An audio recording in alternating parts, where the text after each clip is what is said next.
Can you see that, man? What do you see? I see an adventure.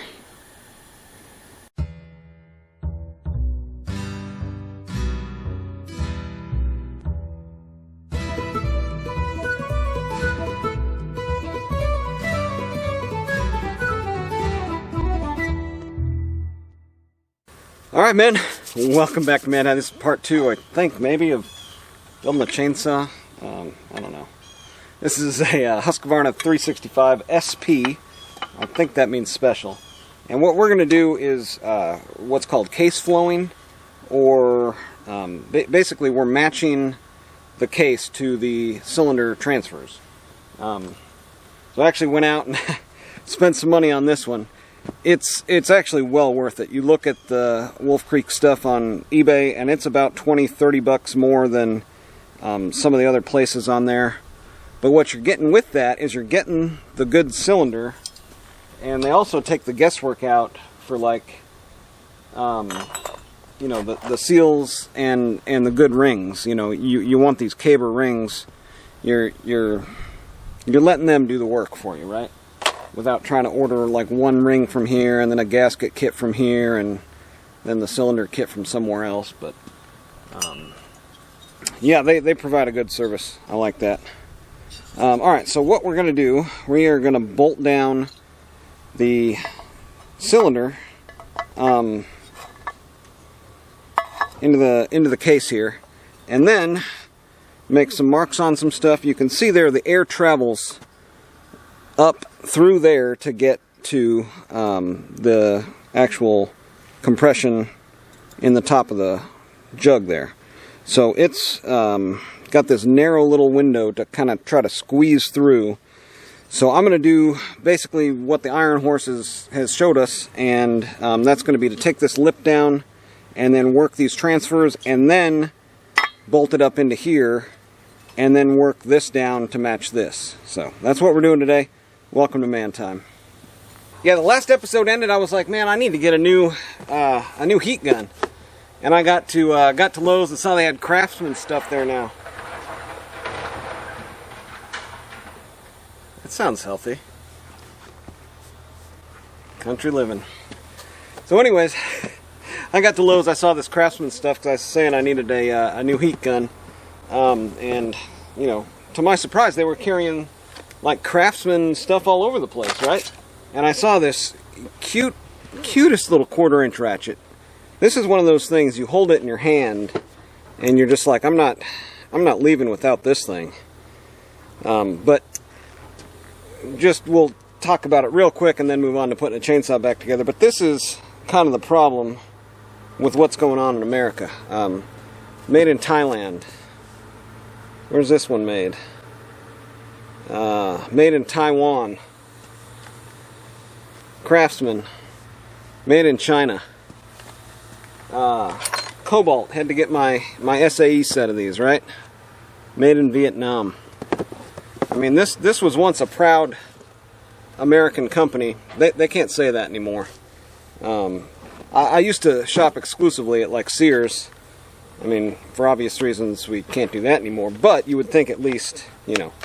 And you can say, you know, well, that's the board, that's the corporate elites outsourcing and cutting costs and trying to increase their margins and all that stuff. But this is a free market society. We don't have to buy it if we don't want to. But there again, I looked all through the Lowe's tool department. I was there for like 2 hours, maybe less. It felt like a long time. I was looking at everything. But I couldn't find, I don't think I found one thing made in the USA. So, there you go. We get what we get, right? We still have somewhat of a choice. Just, I guess, probably not at Lowe's. I mean, I'm not, you can scour the internet, and I guess Wrangler Star has a video out of some still American-made tools. Williams, awesome tool manufacturer, still making tools. But if you go to your local hardware store, whether that be Lowe's or wherever, you get what you get. Sorry about the tractor noise. My neighbor's trying to get a burn pile together over there, it looks like. But we're going to clean all this up.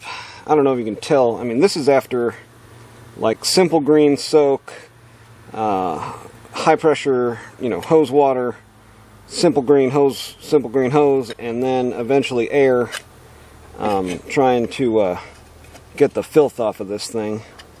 I mean, I'm not joking when I'm saying these are in not good shape.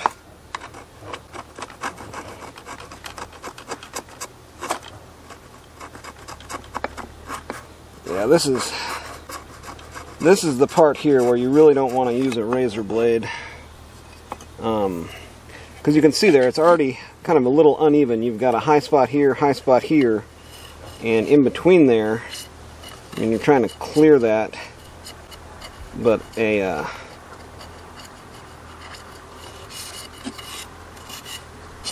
razor blade is just going to dig in there and not really get you to where you're wanting to go. This part of the process, I need earplugs.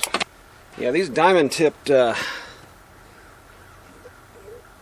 blades here are super nice, but they are noisy, I tell you what. Alright, so I'm just going to come in right along the line on either side here, and then right in here, just keeping it as basically as flat as I can, going into there so I don't touch that.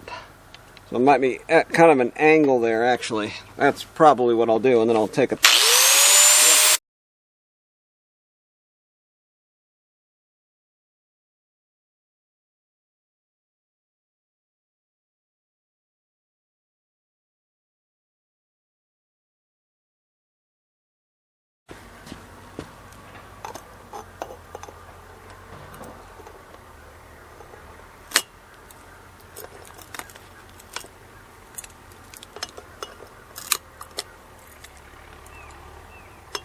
Alright, good first start.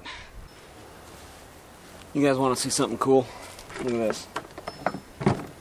This old Fordham and motor, I don't know how well you can read there. What does that say? Made in USA? Sure enough. Made in Dallas, Texas. That's freaking cool.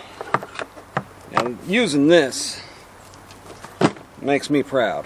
Makes me feel good all over. But we're going to be using this bit here and the transfers. These are really easy. And you can see here a big chunk of that plating actually broke out in there. So I'm just going to kind of take it down to there. A little breakout on the plating on this side too. So let's see, we'll get it a little bit below this when we do it here.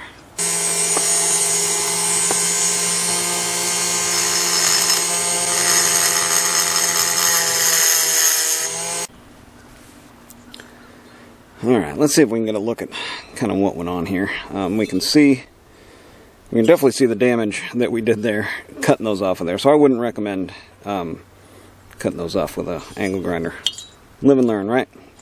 I mean, you could do the same thing with a hacksaw, just probably not as quickly and as fast. But you can see here what the end result was from doing it that way. You got a lot to clean up, and a lot of flat spots and a lot of shanks and a lot of chipped material. So pretty much all in all, not really the best decision making there.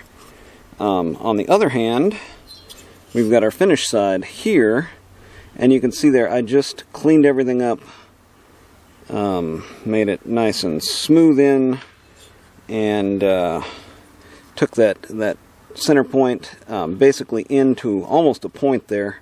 So that air has really got no friction going up and through and into the top of the cylinder there. So, all right, let's clean this one up and then put it on the case. And whew, all right, man.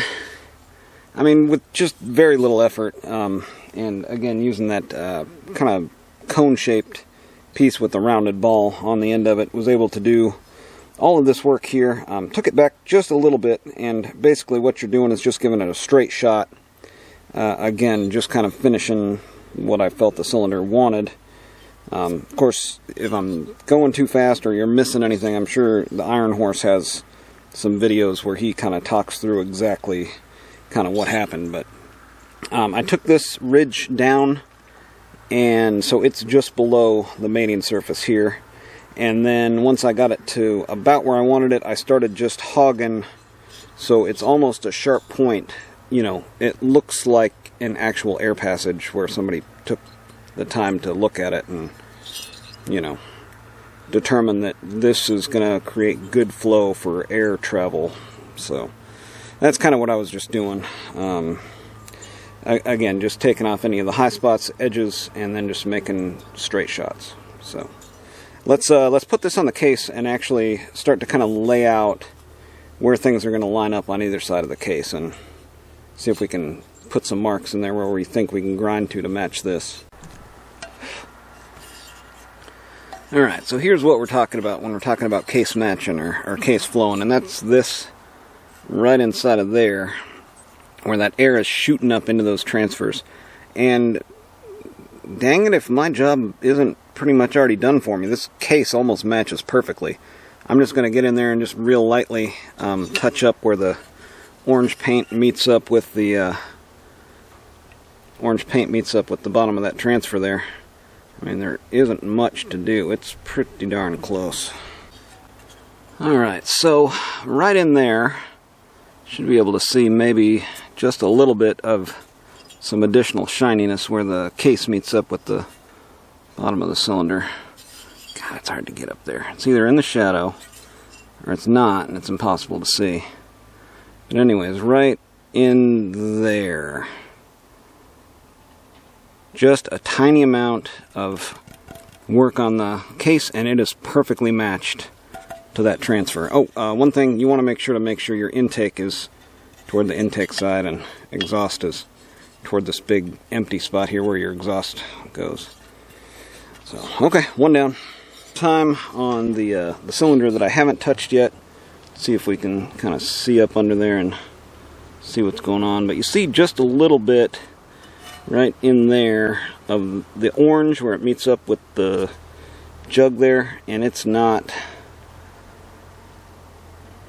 I mean, it's not much. It's just a little lip hanging over, and we're just going to take that down so it's a straight shot.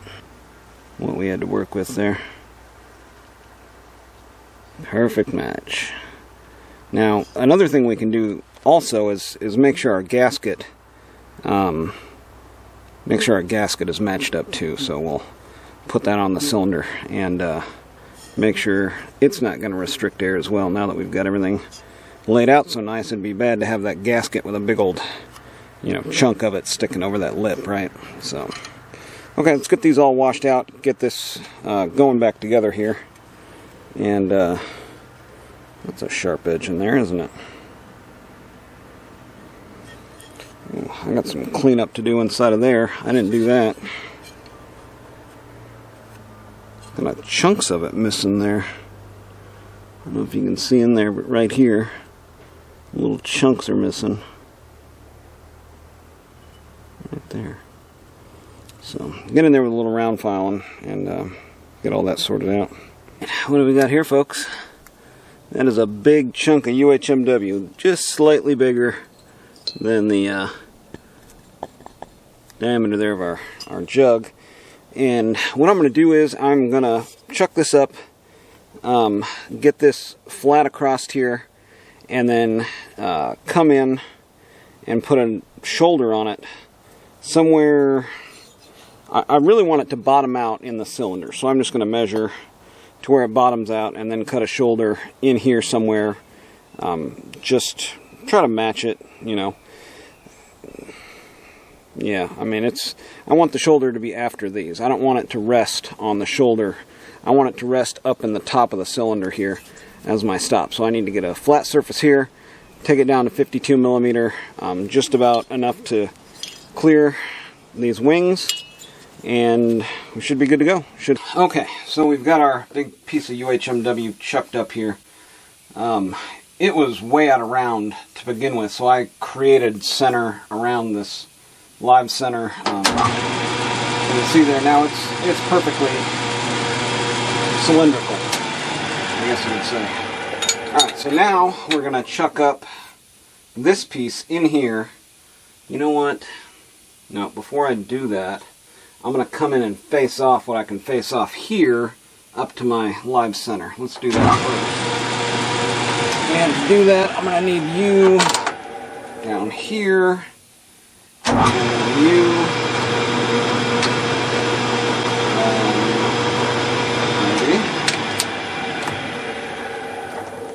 there we go. Alright.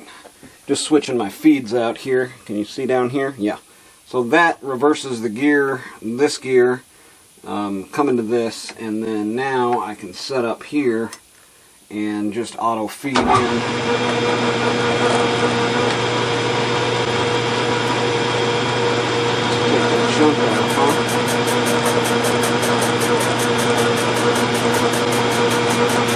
Yeah, some of my fondest memories are built right in front of this old Logan lathe. Man, she's a build machine. This is as far away as I can get here. So here's our setup with our mandrel. I kept it really tight on there, as far as like it's a press fit on there. So I'm actually pressing it on there with the tailstock. And then we'll just lock that in. We've got a cutter that comes in from the back side of it, and what I'm going to do is just come up in here and like find that, see, okay, good thing I looked at this. That's not going to work.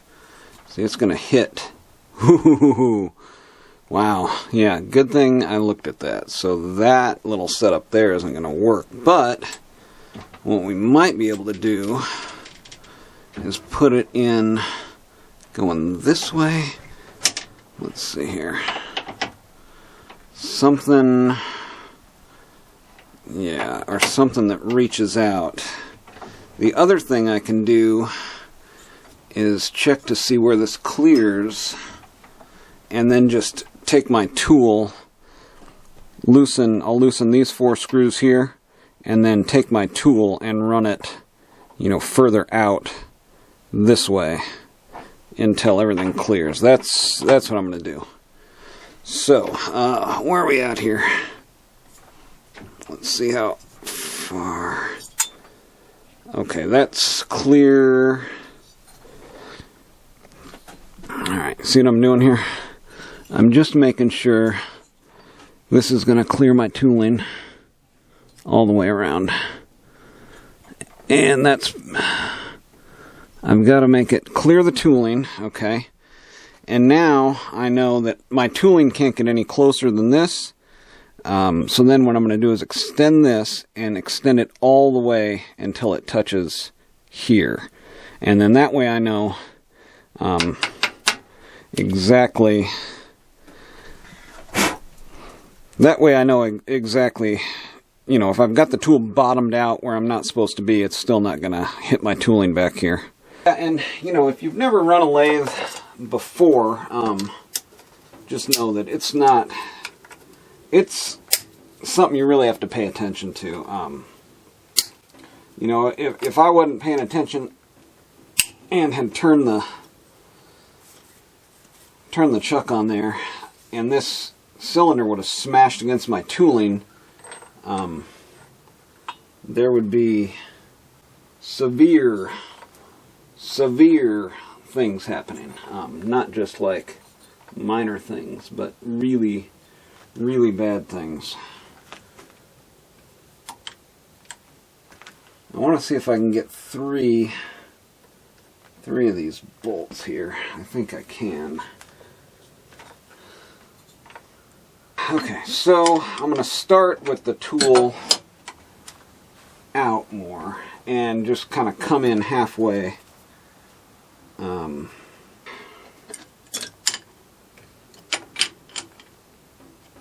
apron's locked. Let's see what we got.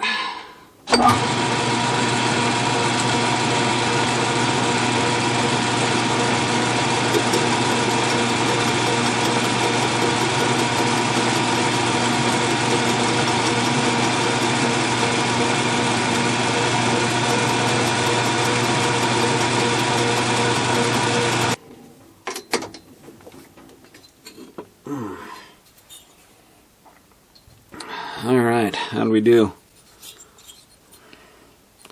See, now my squish is going to be a little different too. But that's why I wanted to do this right now, because the squish is going to be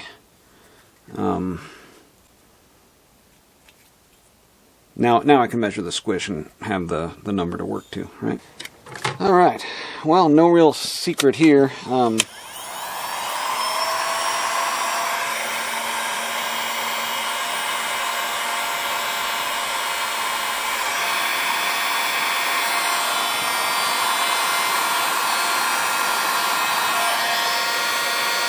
Other than we want to get this really hot and then set it down on that shaft really fast.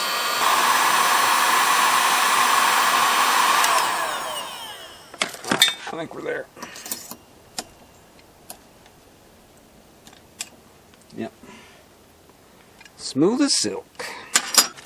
Alright, let's get this other one on there. And then I think the next order of operations, let's see here. I don't even know if I have a crank seal kit for this. I guess checking for that's probably a good idea.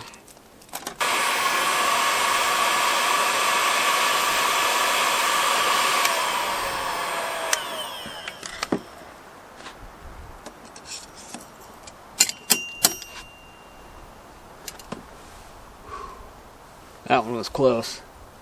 That one was close. It's all the way on there though. Alright, so just a quick reminder there to order your gasket kit and make sure you've got all the gaskets you're going to need for this.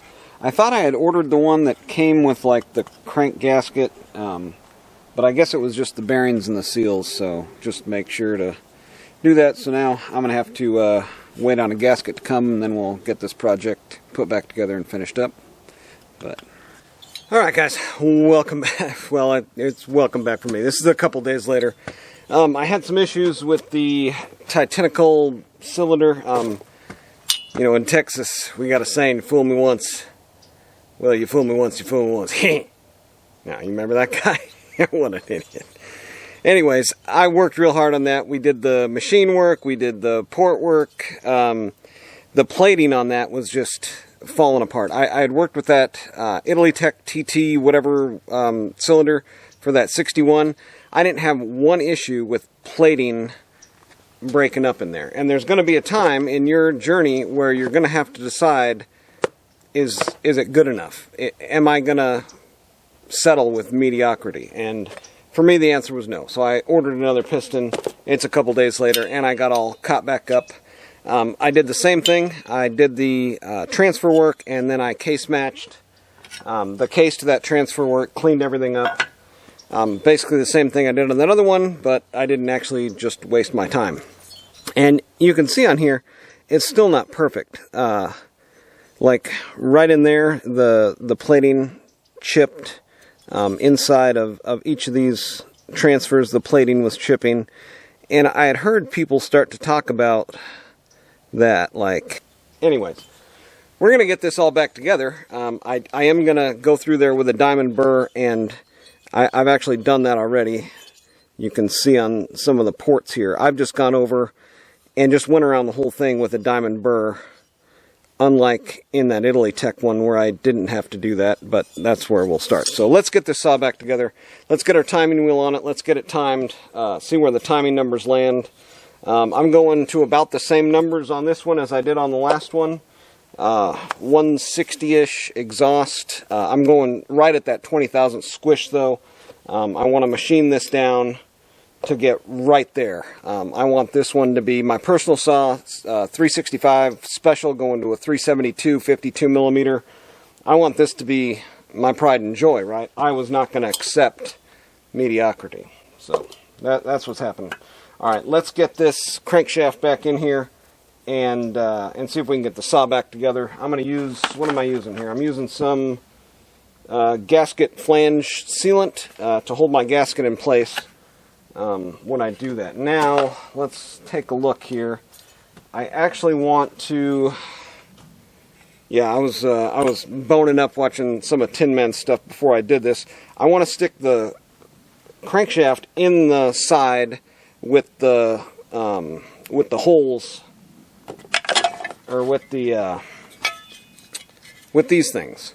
Those right there, those things that'll line up the gasket for me and hold them in place. Yep. So stick the crank in this side first, and then put the gasket on there with the gasket sealant, and then put the case onto this side after that. But this side was actually a little bit damaged, and I'm not too sure you can see in there real well, but there's like just some little nicks, inclusions, casting voids, whatever you want to call it there. And there was actually moto seal around this when I took it apart.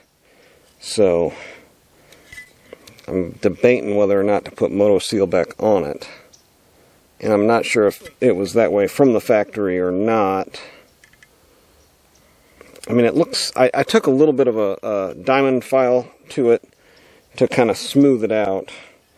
And nothing's going like all the way through. It's just a little dinged up. So I think I'm just going to call that okay. Stick the crank in here. The new SK F bearings. Well, we should be good to go. Let's get it back together. Make sure that this is not your, well, just what side it is. So I've got my bar nuts on the other side. So I know this is for the side for the clutch, which is that side. Right? That's where the clutch goes with the E-clip on the end. So that's what I want to put in here. Oh, no, no, no! Oh, it didn't go. No need to panic. A little performance anxiety there. Never hurt anybody. Oh, man. Oh, well. We tried. That's what I want. Alright, so right here we've got our cold crankcase I just got out of the freezer. I've got the case all heated up. Let's see if it'll go in here now. Yes! Like a glove. That's how it's supposed to work. The cold shrinks, the heat expands, and we have a perfect fit. Now it's going to be a little bit more difficult getting this entire piece in my freezer for next time. Alright, so I've got my gasket on here with the Loctite 515, and this actually is a gasket maker, so I mean you could just, I think I want to try to replace this as the moto seal. I don't know, it seems like it would work better, but that's just me. I'm just a Loctite man, I guess. But at this stage in the game you can actually just kind of, this is kind of like practice for the big game, right? This needs to be cold, this needs to be hot, but you can kind of get an idea of where this is going to line up.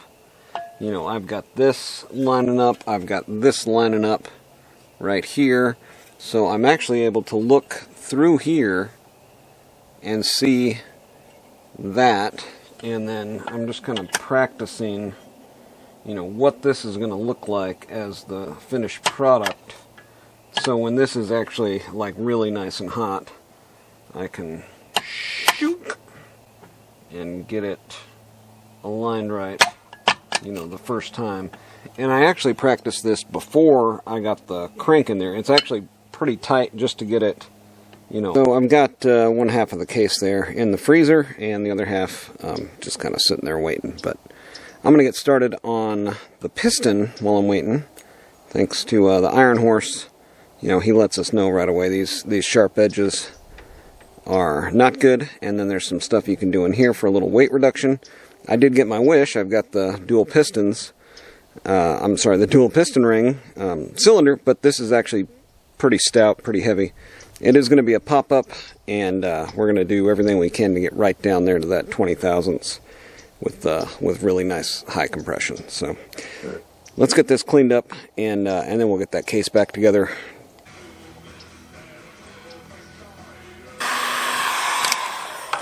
Let's try it. Nothing to lose, but to lose.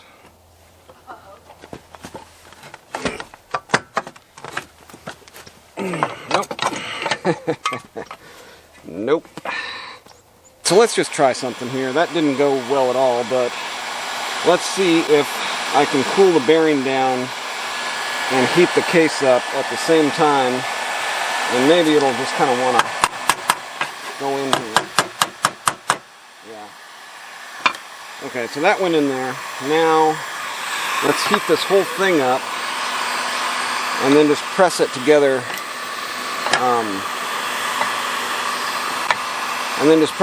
With the bolts. Oh yeah, it's hot.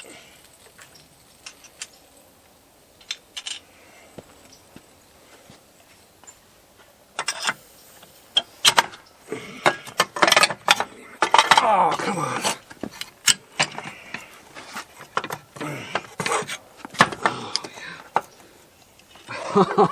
Oh, yeah. The bolt screwed me. The bolt screwed me completely up.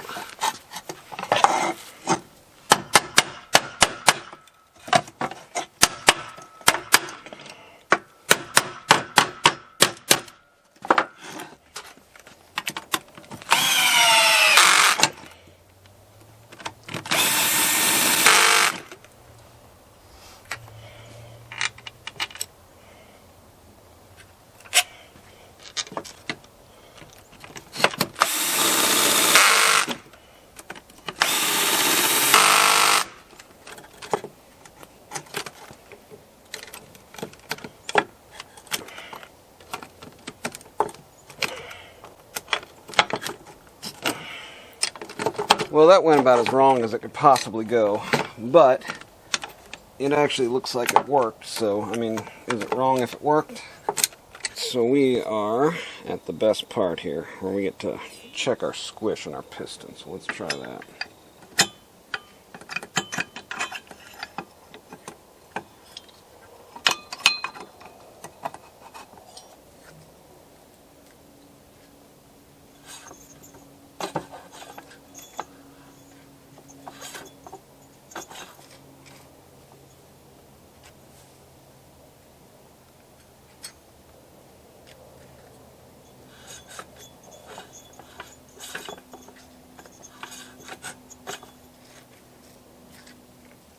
Alright, well, it's not very squished. So, what does that mean? We get to take a lot of material off of our jug. Well, that's pretty disheartening. 44 thousandths. So here's the basic setup we have on the lathe. Similar to last time, but I'm just going to leave the cutter in the same spot where it can reach all the way to the end there. And let's move that away a little bit. The cylinder is able to rotate with it all the way in. I guess we should probably show what that looks like. So this is coming in to where it's touching, and then it's able to rotate all the way around. That's what we want. And then back here, I've got it zeroed out right where, let's see if we can see, right where the cutter touches. And nope, I've got to re-zero that now.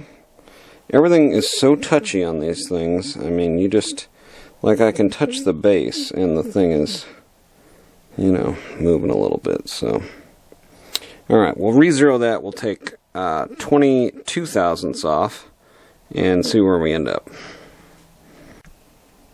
Alright, so here's the setup we got for machining. I was just thinking I was recording and actually wasn't, so I took my first pass there. You can see it's all kind of nice and shiny. I actually had to make 2 passes again since my tooling is not long enough to clear like the edge of this with the cylinder as it's coming around. So I'm all the way back now, and I've got set up over here with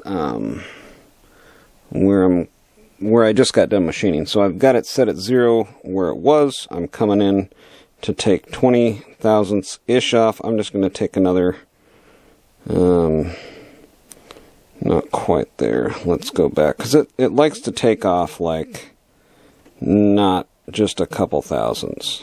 So there, right there. We'll start there. Okay, so I've got everything pretty well set up. I'm just going to go ahead and start the lathe. And then all I really have to do is pull this lever. I've got it set to auto feed. I can like lock the apron down right here. So that's locked down. And now it's going to auto feed in to where it wants to go. But I like using that auto feed, using the feed rates over here, setting it up.